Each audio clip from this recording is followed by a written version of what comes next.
बीच मायाजाम से भी पकड़ सकते हो। येलोइश डिस्चार्ज है, अल्सर है, रूपी स्ट्रिंजी डिस्चार्ज है। काली बीज का अगर कोराइजा तो सबने पढ़ा ही होगा, थेराप्यूटिक्स में हर साल पूछते हैं, हमारी कॉलेज में तो हर साल पूछते थे कोराइजा के लिए काली बीज, हम ऐसे रट के ही जाते थे थेराप्यूटिक्स के लिए। रूपी स्ट्रिंजी डिस्चार्ज बस एक लाइन लिखो, एग्जामिनर मार्क्स दे देता था, नेक्स्ट क्वेश्चन। सो ये जनरलाइजेशन जो बोगर सर का सिम्टम था, ब्रांड एनालॉजी, वो सबसे भी कोरिलेट होगा। वो सब थियरी नहीं है, वो सब आपको प्रैक्टिकल में दिखने को मिलेगा, लेकिन उसको कोरिलेट करना चाहिए, वो एक आर्ट है।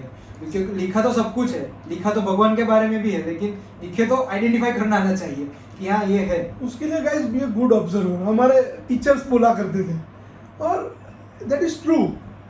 हमें डिफरेंस पता चलना चाहिए। तो open your eyes in your practice.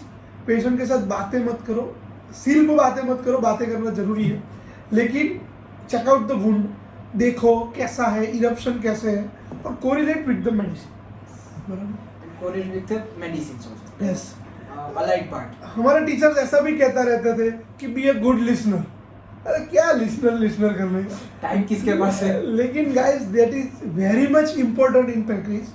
मैं आपको एक एग्जांपल बोलता हूँ। एक लेडी आती थी, she was almost near to 30। उसको मेंस्ट्रुअल ब्लीडिंग होता था, और उसकी टिपिकल सिम्टम था कि सर मैं यहाँ से गांव जाऊँ। She was living in Ahmedabad में रहती थी, और नियर बाय एक टाउन, नियर बाय गाँव मोड़ा सा उसका टाउन था। उसके mother in law father in law वहाँ रहते थे। तो जब भी वो वहाँ पे जाती थी तो वहाँ जाके ब्लीडिंग चालू हो जाता था। यहाँ पे वो 1 महीना रहे तो मेंस्ट्रुअल टाइम पे ही ब्लीडिंग हो, लेकिन वो यहाँ से ट्रैवल करके, बस में ट्रैवल करके यहाँ से जाए तो उसको वहाँ जाके ब्लीडिंग हो जाए। और एज यू नो के रिचुअल के हिसाब से जब भी ब्लीडिंग, मेंस्ट्रुअल ब्लीडिंग होता है तो घर पे टच नहीं करते। वो सब रिलीजियस में होता है, हिंदू मुस्लिम कोई भी स्टेट में जाओ तो ये रिलीजियस होता है कि भाई टच नहीं करना है। तो उसकी सास उसके ऊपर चिल्लाती थी, और उसका कंसर्न वो था कि भाई मैं वहाँ जाती हूँ, मेरा ब्लीडिंग चालू हो जा रहा है सर, और मेरी सास चिल्लाती है।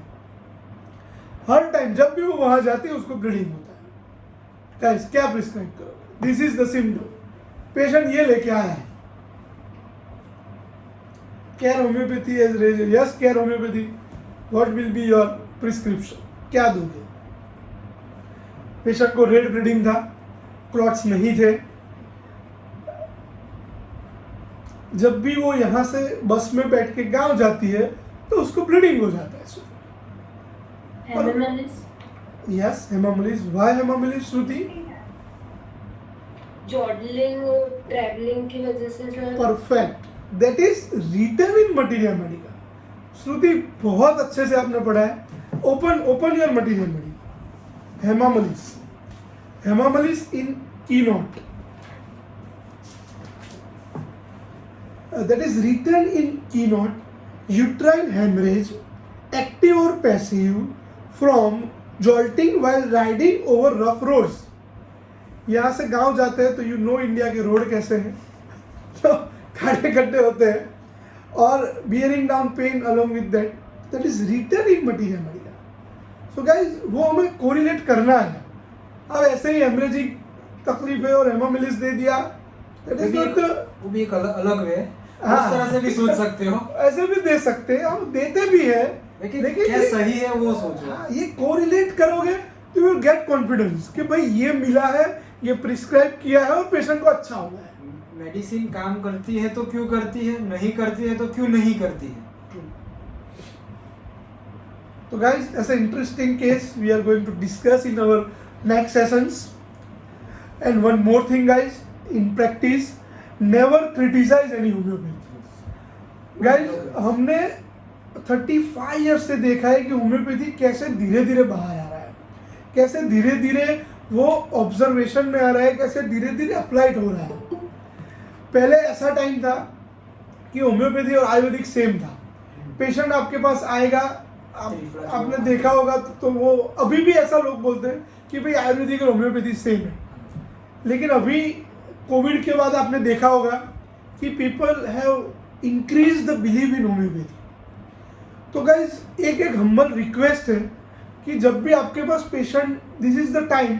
आज के 10 साल पहले जो हमारे पास पेशेंट आता था तो जो हमसे ट्रीट नहीं होता था वो पैथी चेंज कर देता था।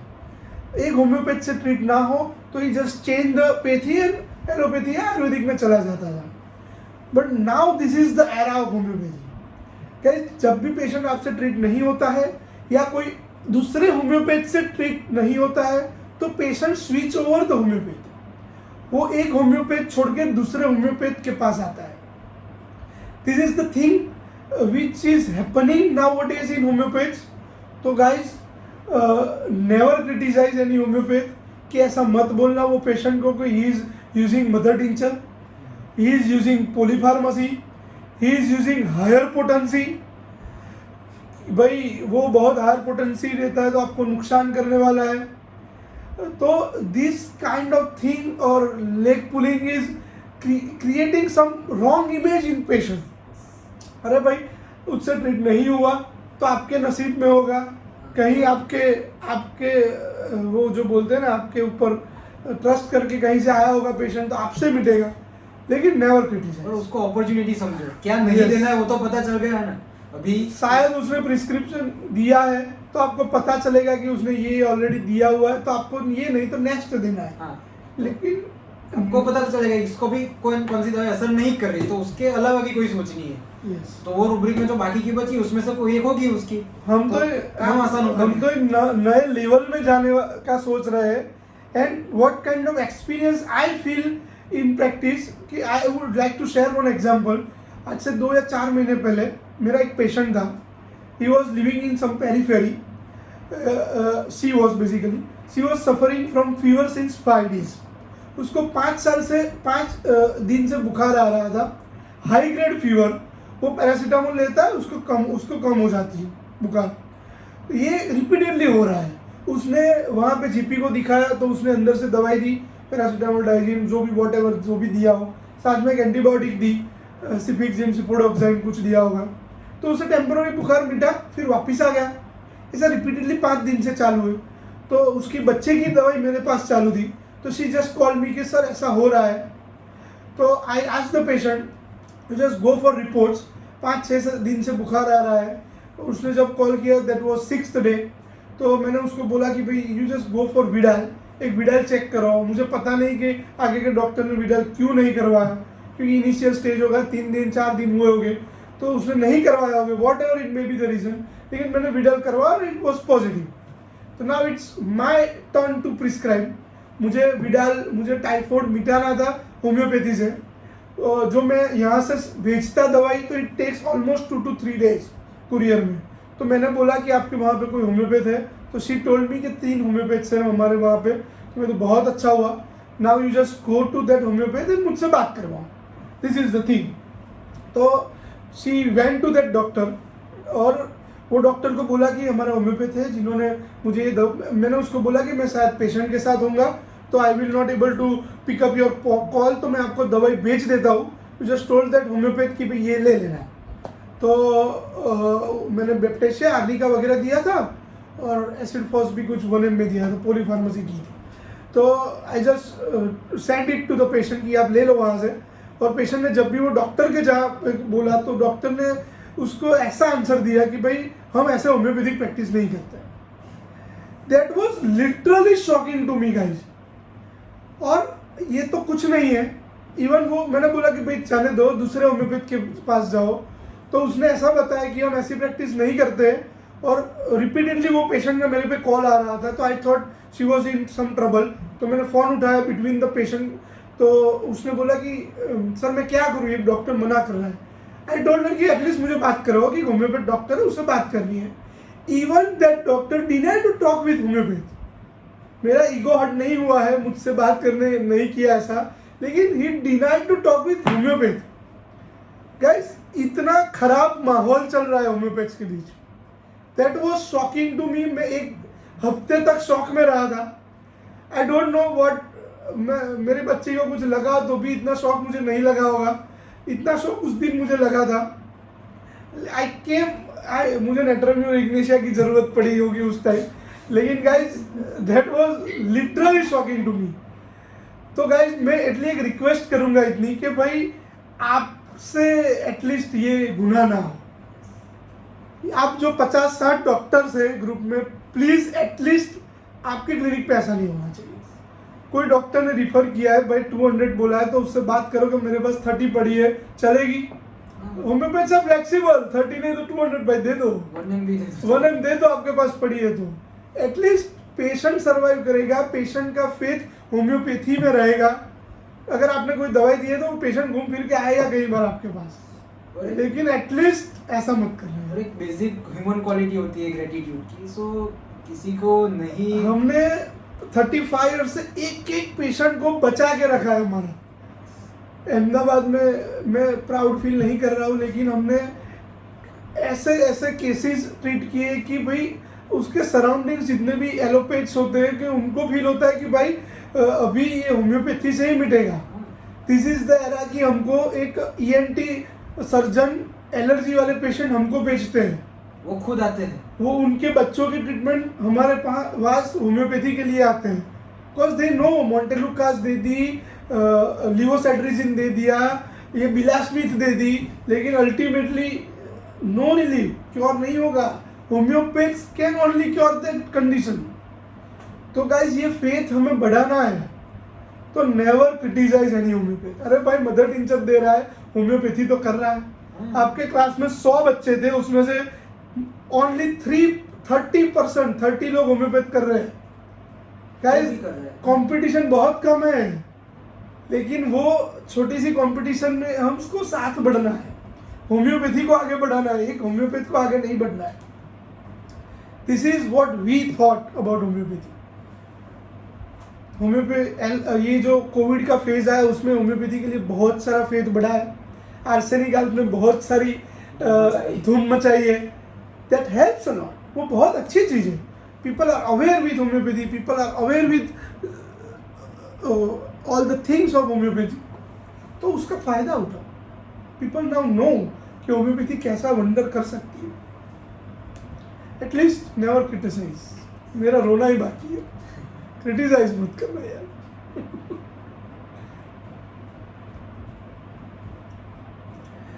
What is important in practice, guys?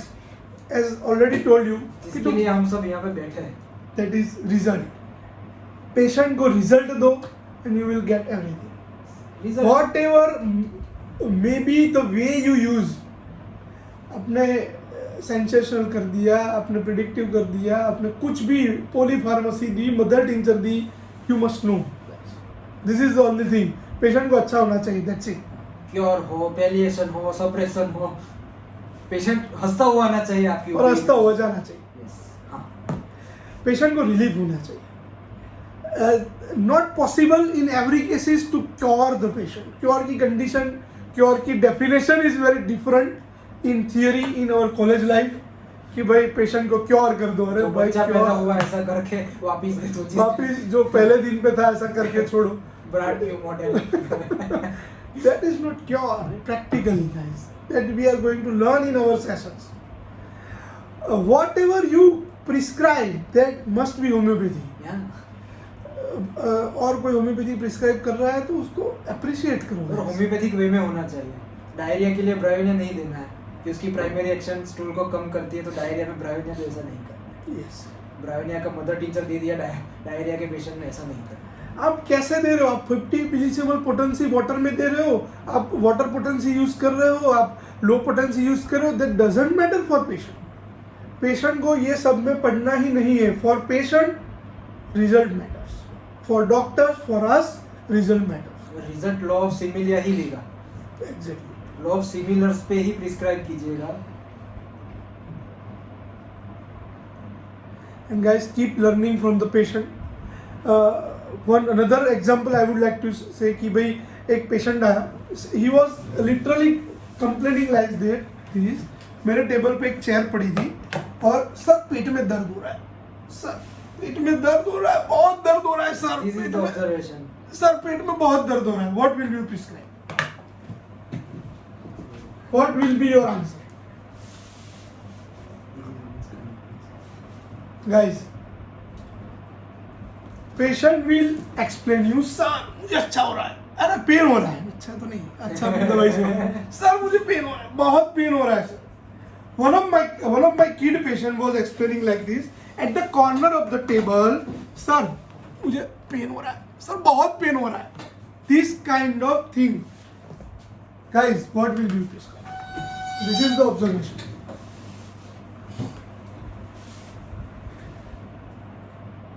सो गए?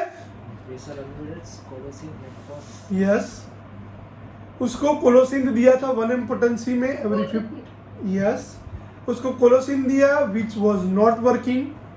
वो पेशेंट को मैगफोस दिया that was not working in that patient. Bending forward amelioration absolutely correct, लेकिन that was not working. In those case जब भी हमारी कॉमन रेमेडीज वर्क नहीं करती है, then we have to think differently. As Archit told कि kali bichromicum का केस है, अकॉर्डिंग टू हिम कि it is covered by tip of finger, लेकिन शायद कालीबाइक्रोमिकम काम करती. But in that case I thought differently. वो पेशेंट को स्टेनम मेड प्रिस्क्राइब किया था. पेशेंट को ऐसे दर्द नहीं कम हो रहा था, that is why he used it hard thing. Hard thing से उसको कम हो रहा था, that is hard pressure ameliorates, that is stannum met. वो पेशेंट को stannum met, even patient came to you with headache और ही इज एक्सप्लेनिंग यू कि सर मुझे ऐसे कम हो रहा है. We can think of kali bich. along with that we have to think hard pressure is ameliorating. Hard pressure gives ameliorate to the patient, that is sternum mat.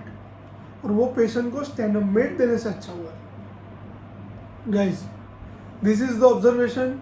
This kind of things we have to learn. Mag phos काम करनी चाहिए, लेकिन that was not working.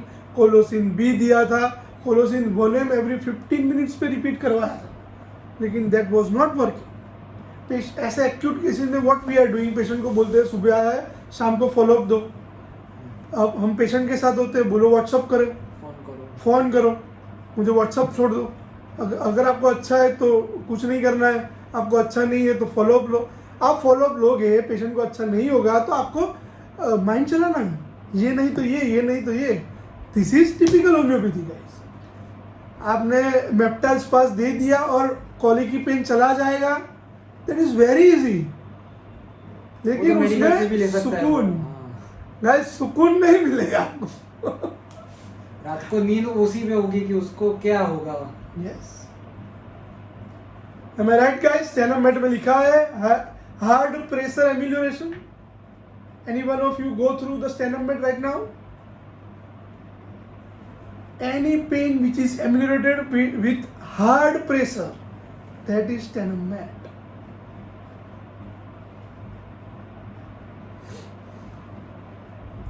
Any question guys? Any query regarding today's session? ऐसे ही हम पढ़ेंगे.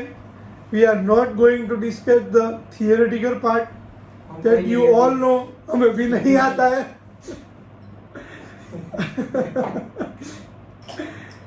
ऐसे ही practical approach के बारे में बात करेंगे. We are going to discuss the therapeutic part of each and every diseases. We will focus more on therapeutics. Yes, that will help you to treat the acute as well as chronic in your practice. End of the day therapeutic ही आपको काम आएगा. ये बड़ा बड़ा sensation और 10 में से 1 केस में काम आएगा, बाकी के 9 केस आपको थेराप्यूटिक के नॉलेज से ही निकलेंगे. ये कर दिया, वो कर दिया, इसका जेनेटिक पिक्चर ले लिया, वो ले लिया, कुछ काम में कुछ नहीं आएगा. उल्टा सरदर्द बढ़ेगा, आपको खुद को कुछ लोराजेपाम या उसकी जरूरत पड़ जाएगी. You will get. आपने दिन में 3 या 4 पेशेंट साइकोलॉजी के देख लिए, तो at the end of the day आपको काली कोस लेनी पड़ेगी. आप खुद साइकोथेरेपी ले रहे होगे किसी और से. ट्रू. सो जिसमें ज़रूरी है उसमें कीजिए. ADHD का केस आता है, ऑटिज्म आता है, तो उसमें कीजिए. लेकिन जो केस प्योरली थेराप्यूटिक्स पे जाने वाला है तो उसको थेराप्यूटिक्स के अकॉर्डिंग ही ट्रीट कीजिए और वो सीखिए, थेराप्यूटिक्स सीखिए. क्योंकि सर्दी खांसी के केस में आप कोई उतना ज़्यादा नहीं है कि इसको टीचर ने डांटा और सर्दी हो गई, इतना ज़्यादा हर केस में नहीं होने वाला है. जो केस में होना है उसमें लेना चाहिए, उसमें मना नहीं कर रहे, लेकिन थेराप्यूटिक्स पढ़िए. Guys, any question, any query, or anything you want to learn? yes, that is more important. Guys, आपको क्या whatever चाहिए? you would like to learn from us, you just text over here or you just put it in the WhatsApp group. तो we are going to discuss on that part. तो आपकी queries clear होगी, आपके doubts clear होंगे. We are going to invite one organon teacher who is practical organon teacher. तो he will going to take a lecture on posology. तो बहुत students को, बहुत डॉक्टर्स को एक क्वेश्चन होता है पोसोलॉजी के लिए, तो we are going to solve that. Even case taking is a big part in homeopathy, तो we are going to discuss that part with doctor Vishwam. तो वो भी आएंगे.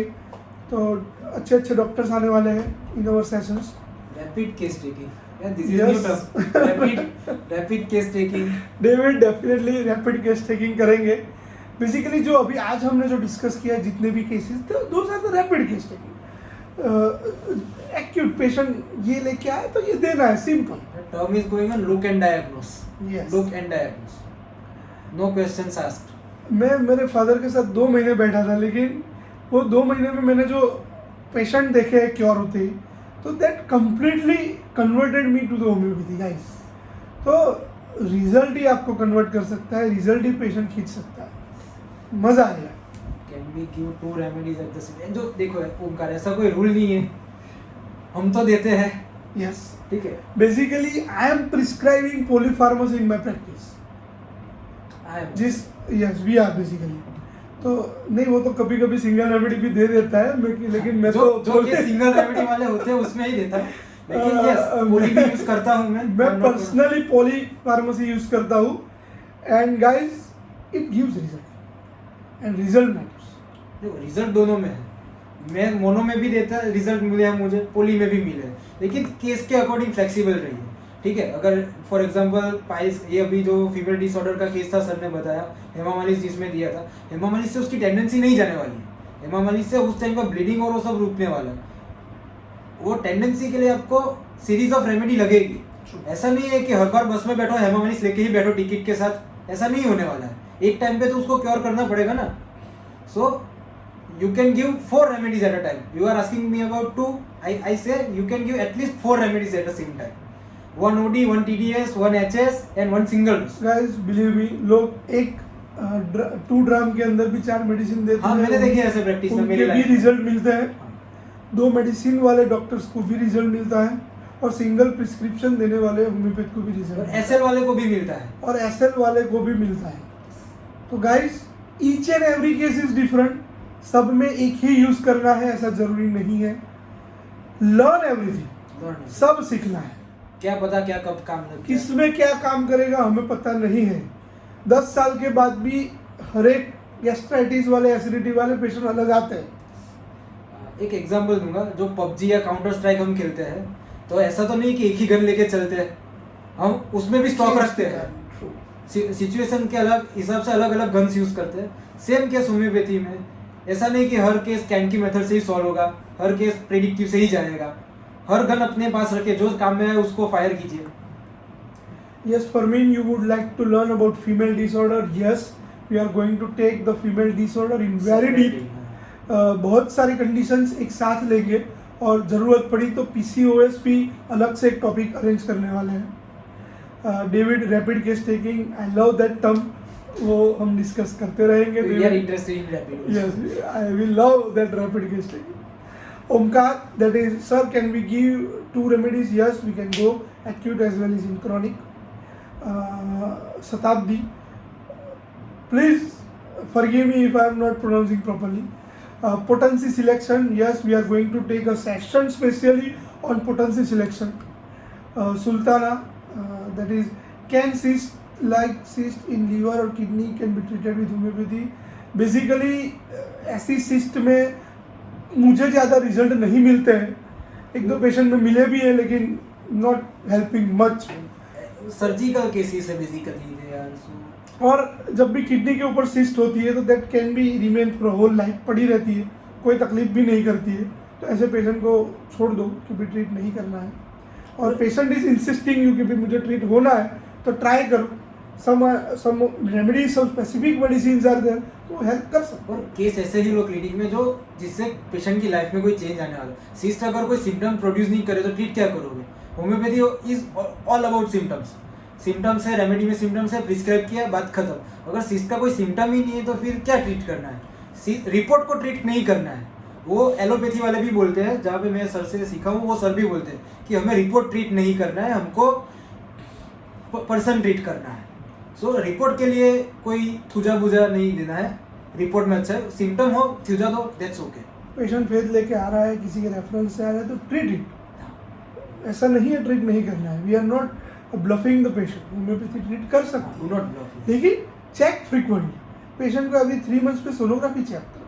जो 3 महीने में 4 महीने में चेंज नहीं आ रहा है, देन आस्क द पेशेंट कि भाई अभी मेडिसिन हेल्प नहीं कर रही है, तो you can go with surgery और डोंट गो विथ एनीथिंग.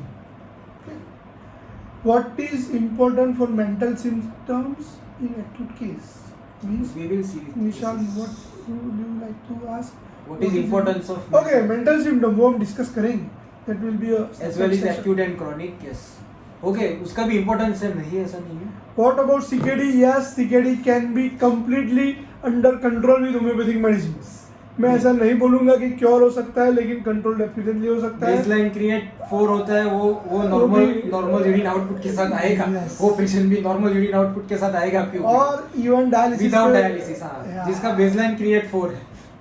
और इवन डायलिसिस के बाद जो क्रैम्प्स आते हैं उसमें भी होम्योपैथी अच्छा. यश शताब्दी carpal tunnel syndrome can be completely cured with homeopathy. पूजागर कैम किलोइड के लिए तो होम्योपैथी ही है. किलोइड में लोकल स्टीरॉइड ओमनाकोटिल ही देते हैं. इन अदर साइंस इनकी जो लिमिटेशन है वो हमारा स्कोप है guys. So take it. Surgery, renal stone. I am the professor of surgery in some college. तो मैं जब भी सर्जरी के लेक्चर लेने जाता हूँ तो दिस इज द होम्योपैथिक का स्कोप है गाइस. सर्जरी हमारी लिमिटेशन नहीं है. Surgeon without the scalpel. हाँ, surgeon without the scalpel. Renal stone ले लो, आप सिस्ट ले लो, आप अपेंडिसाइटिस ले लो, आप जीबी स्टोन ले लो. This are the pure surgical cases कि जिसके अंदर भी होम्योपैथी बहुत अच्छा काम करती है. तो even keloid is the surgical procedure, surgical condition, उसमें भी होम्योपैथी अच्छा काम करती है. CKD case with creat 7 GFR is also 7. GFR. उसमें palliative treatment. This is the progressive. GFR is 7, then the patient needs a dialysis. Dialysis पे ही होगा ये पेशेंट आज तक. GFR is 7 is quite तो horrible. ऐसे यस, तो ऐसे पेशेंट के अंदर प्रोग्रेशन अटक सकता है. कौन सी रेपर्टरी 7 नहीं होगा. That might be GFR double. is not should be a 7. कौन से केस कौन सी रेपर्टरी यूज करनी है उसके लिए एक सेशन अरेंज करेंगे. रेपर्टरी के लिए कुणाल सर को बुलाएंगे. You just send the topics in the group. जो ऐसे रैंडम टॉपिक है तो वो वी विल अरेंज होंगे. जैसे जैसे क्लासेस बढ़ेंगे उस हिसाब से आपको आइडिया आएगा कि क्या क्या अभी करते हैं, क्या नया कुछ करते हैं. Miasmatic approach in chronic cases. Okay. Infertility case cure टू हो सकते हैं. इनफर्टिलिटी क्योर हो सकता है, क्यों नहीं हो सकता. बच्चा भी हो सकता है. और बच्चे भी हो सकते हैं. इनफर्टिलिटी में होम्योपैथी बहुत अच्छा काम करती है. नाउ डेज ऐसे इनफर्टिलिटी वाले पेशेंट हैं जिसमें पैथोलॉजिकल कंडीशन कोई नहीं है. नॉन पैथोलॉजिकल इनफर्टिलिटी के केसेस है उसमें होम्योपैथी वर्क्स एक्सीलेंटली. और पैथोलॉजिकल कंडीशन हो तो वो कंडीशन को ट्रीट करो. That is the thing. ये केस बढ़ने वाला है. और हाँ, डे टू डे आप अकेले इनफर्टिलिटी पे काम करोगे तो भी आपका क्लिनिक चलेगा गाइस. हाँ. This is the trend now days. Lifestyle, ये अभी लाइफस्टाइल डिसऑर्डर की ओर जा रहा है. मेनोपोजल एज अर्ली आ रही है. मैरिजेस लेट हो रहे हैं. लाइफस्टाइल ऐसी है. Female empowerment, this is the culprit. मैं उसके अगेंस्ट नहीं हूँ, लेकिन उसकी वजह से ही पीसीओएस और यूट्राइन फाइब्रोइड बढ़ रहे हैं.